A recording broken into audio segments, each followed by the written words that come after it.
And you know, I want to elaborate a little bit upon that last part because it's critical. I think to understand, in order to get comfortable, expecting yourself to be all in more often, to be infinitely committed to something, it requires a paradigm shift. Okay, it's shifting away from what we've learned to believe. What we've learned actually is how to entertain failure, or to even believe in failure as a construct, like as a thing. Right? One of my favorite mantras is there's no such thing as failure, there are only results. But we've learned to believe in failure, we've learned to expect failure, and we've learned to anticipate it, which immediately takes us out of our infinitely committed decision-making or all-in state of mind. And I think it's really fun, actually, to acknowledge and to remember that our natural state is doubtlessness. Like when we come into the world, we have had no education on how to doubt ourselves. Like we don't even know what it's like to think about the future in a way that would involve us not getting what we want. That's fascinating. So when we start the whole program, life, we are in a state of infinitely abundant thinking, like fully in anticipation of why would I not get, I have never had the experience of not getting what I want, so I don't even know what that is. So I'm in a state of pure, infinite, abundant, and expecting excellence, expecting that what I want will be provided. So just hold that for a second. That's pretty interesting, right? So we don't have doubt. That's amazing. Imagine yourself right now. Visualize this, right? How different you are when you spend 0 seconds of any day ever doubting. And instead, what you're doing is you're too busy acting towards what it is that you want.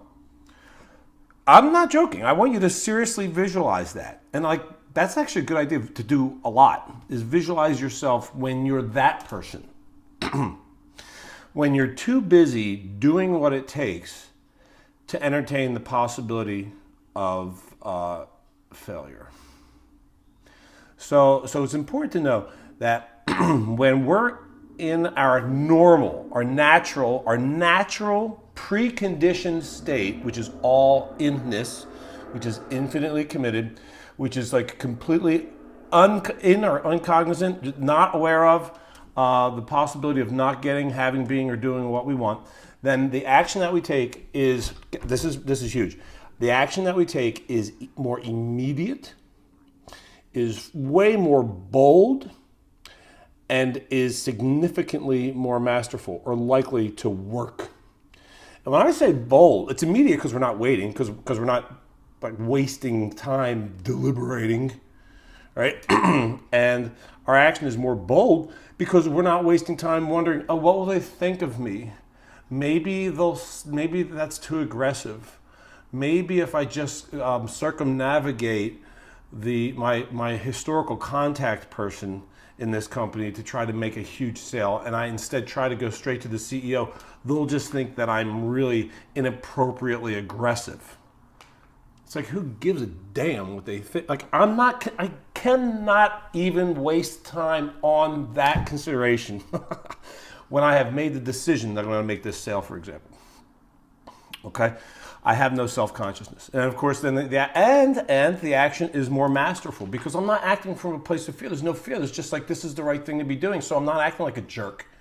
I'm not being inappropriate. It could be, my actions can easily be perceived, and often are, as inappropriate by others when I'm all in, and I don't care about that, because if I stay with it, what will be discovered is I'm simply infinitely committed to this thing, which is totally attractive. And when we're acting like that, we are literally reminding others of their natural state as well, which is very, very appealing.